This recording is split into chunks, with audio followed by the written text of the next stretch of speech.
In this video, I'm going to show you how I make my YouTube thumbnails using Photoshop.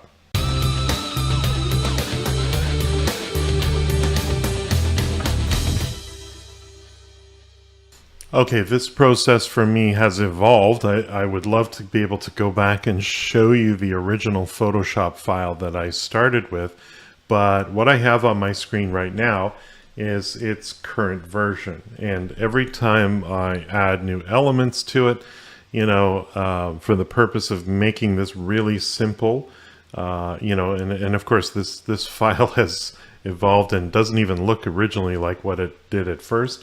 But, I've kept the same PSD file because, of course, it has all the different layers that I'm going to need, in a typical thumbnail. Let me turn all the layers off, and we'll just kind of go one by one through everything that I would typically add for a thumbnail here. So we'll just turn off everything and just go one by one here. So when I'm creating a thumbnail, I'm thinking about what the topic itself is.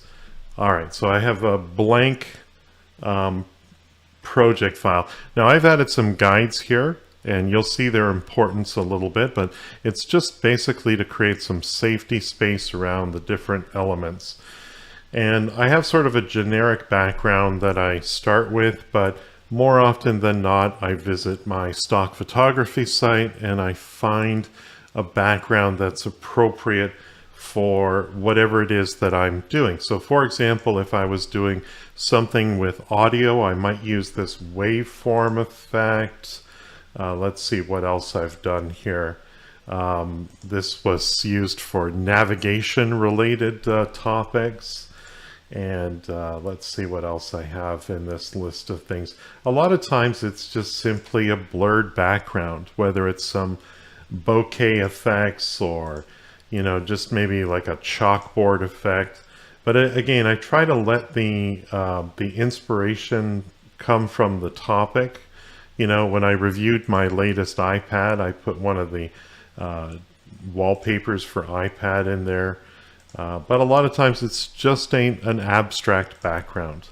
And let's just pick one for the purposes of what we're doing here today. I'll pick this purple one here. It's kind of nice. Now the next thing I go and think about is the image of myself. I think it's really important to put an image of a human being. And of course these videos are largely about me, sharing my knowledge and experience. So I'll select an image such as this one here. Let's delete the layer mask. So literally this was a photo just from my office. This is from my old office actually. There's even some luggage in the background, so maybe I just got back from a trip. And the easiest way to do select and mask in Photoshop is to just use the select drop-down menu and select and mask. Over the years, this has become easier and easier. You can literally select subject and then just clean it up a little bit here. So this should, I like using this red background. It really helps to identify whether you've selected the right area. I see some problems there. So we're just going to zoom in maybe 200% here and just get nice and close right there between my hand and my face there. There's some stuff that we would want to add here. So we'll click on minus and just take that out. And usually it does a pretty good job there. And you may also want to do plus and just make sure, that you're not blurring out something that's important here, like your hands or whatever. That looks pretty good.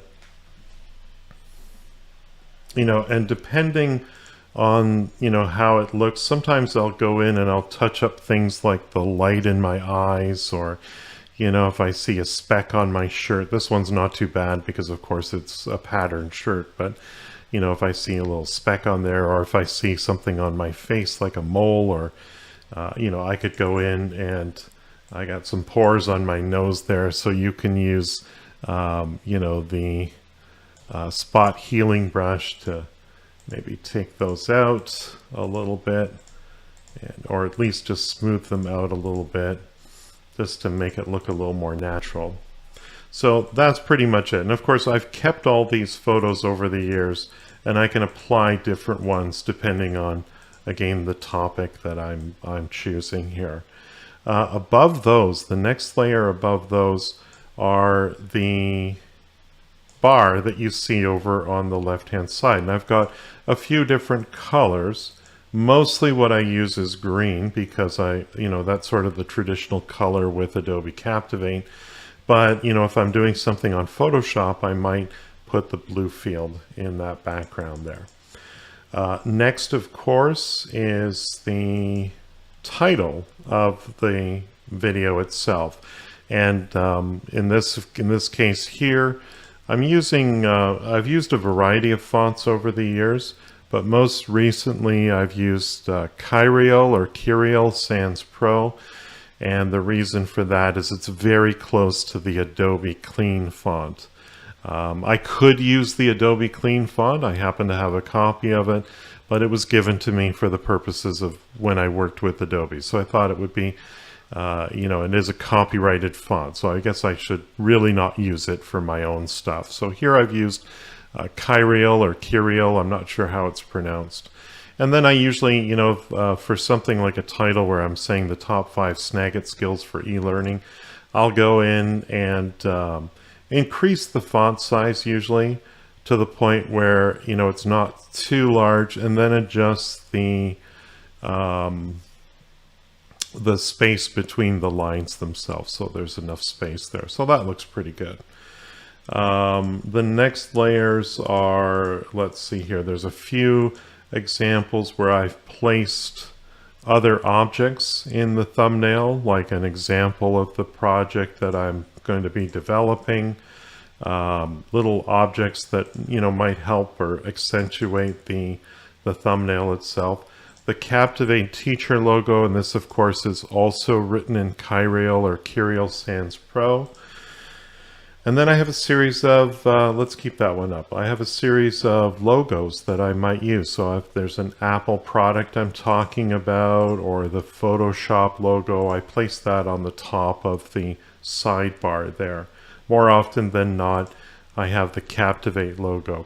And this actually doesn't exist at Adobe. I suspect it will at some point, but I try to copy the current set of icons that are from the Creative Cloud, but apply what I think the future version of Captivate might do if it follows that same pattern.